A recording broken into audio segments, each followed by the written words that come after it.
Hello, welcome to Libra Philippines. So, ito yung reading natin for Libra. Take only what resonates. For personal reading, Jing Tarot Reader. Search mo na lang siya sa Facebook. Sana mag-comment ka sa baba dyan, ha? Kahit po heart-heart lang, smileys. Malaking bagay na yun sa akin. Okay, again, Libra, let's start your reading.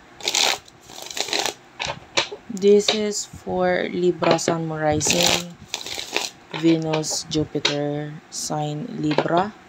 Check your natal chart. Isang shuffle na lang. Okay. Wait lang.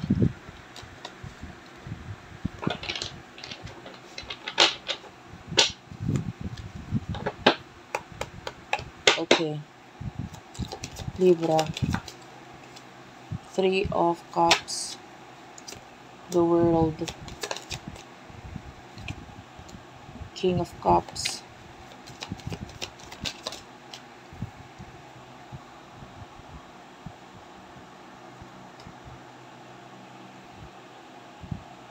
The Hermit. One more card.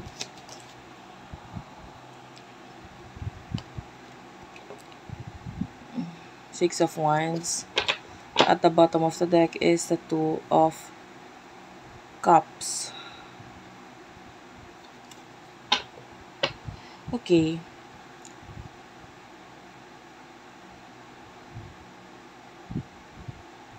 So, nakakuha ko ng person dito who is like,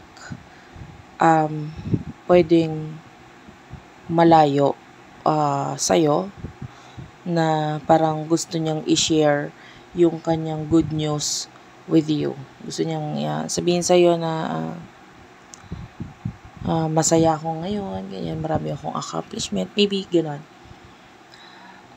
I can see a lot of people around you, no, na nakakatulong din sa success na natatamasa or matatamasa mo pa ngayon sa buhay mo.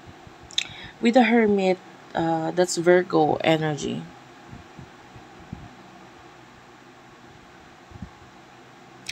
I can see a lot of people na na-attract mo. Kahit pa hindi mo, kung hindi ka magpapansin or hindi ka makipag-usap or hindi ka gumawa ng movement para patunayan ang sarili mo sa kanila.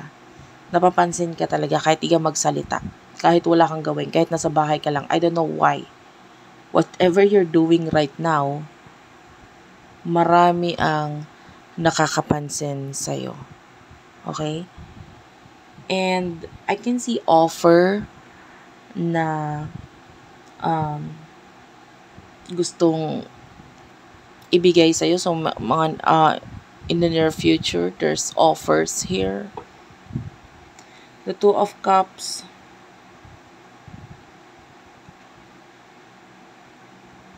Pagdating sa iba na may karelasyon, nakakakita tayo dito ng pag-uusap ng mga plano, by the way, na pwedeng makapagpa-level up sa kung ano man ang meron sa inyo.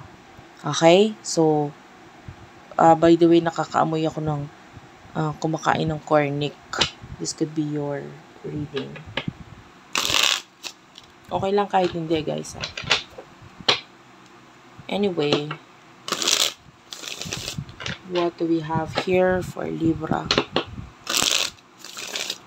For Libra, please.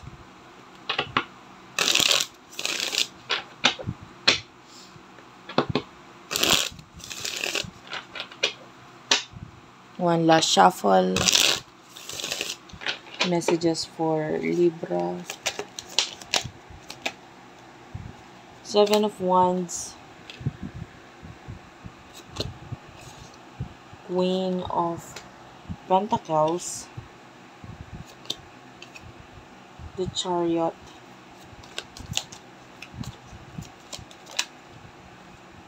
Seven of Pentacles and one more card.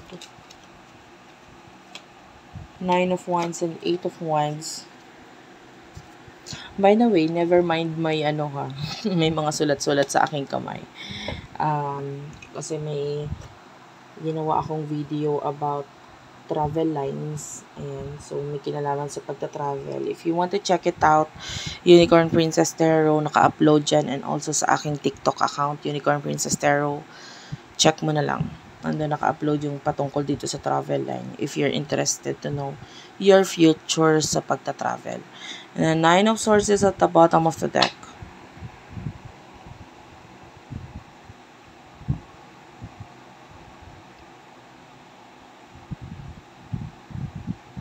Okay.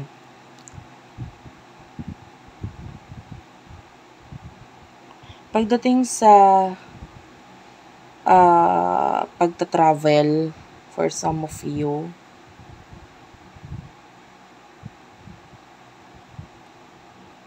or maybe you are currently nagta-travel ngayon, I can see a family, a person, maybe a family or a friend, and very tired ang energy niya.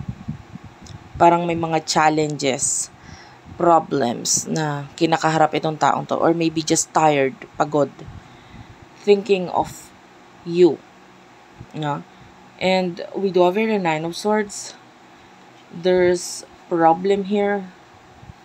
Actually, yung advice sa'yo, wag magmadali. The Chariot is like pagmamadaling energy yan eh. Kung ano man ito na ginagawa mo, maybe with the Queen of Pentacles, maybe sa iyong career, sa iyong stability, whatever, no? Ang advice sa'yo, huwag ka magmadali. The Seven of Wands, medyo magiging mahirap kasi kung pipilitin yung mga bagay na hindi pa naman talaga kaya. The Seven of Pentacles, I can see you making a decision, no?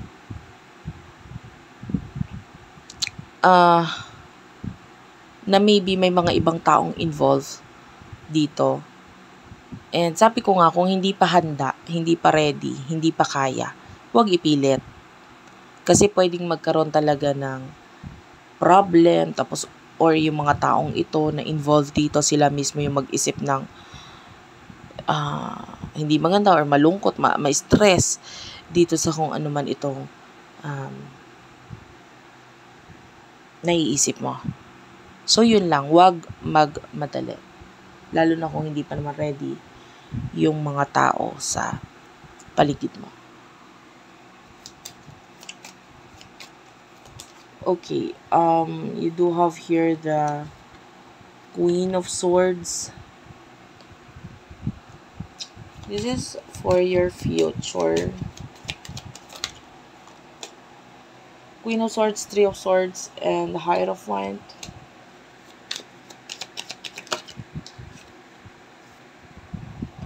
Five of Cups, Eight of Swords.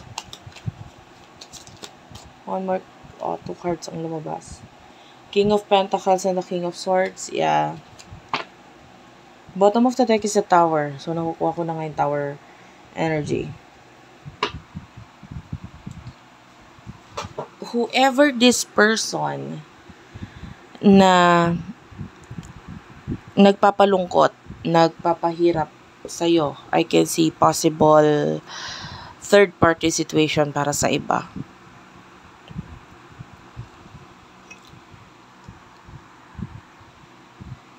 Well, the Eight of Swords is here. Kung huwag mong pahirapan yung sarili mo. Diba? Huwag mong ikulong yung sarili mo sa kalungkutan. Or huwag mong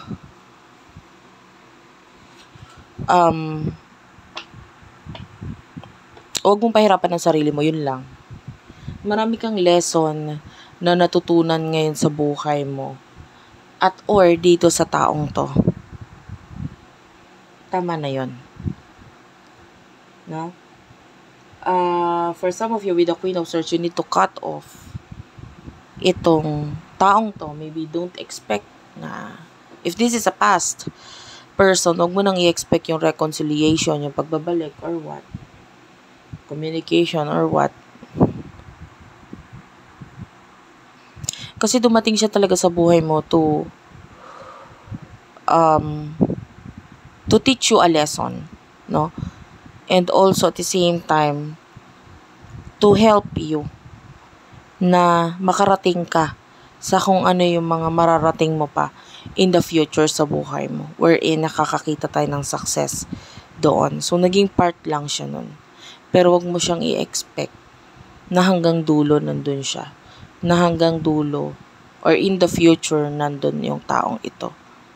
Naging parte lang siya. Maybe a soulmate kind of energy na minsan lang dumating sa buhay mo para maitama yung landas mo.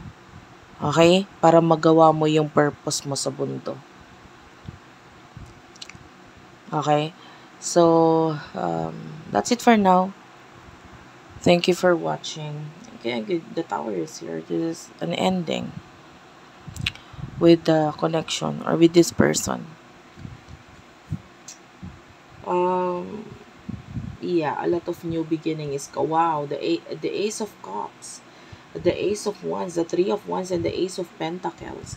So after ending nga naman, there's new beginning for you. Okay? So hindi naman ibig sabihin ng end or katapusan, katapusan na talaga ng lahat. But I can see a new beginning na naghihintay para sa'yo.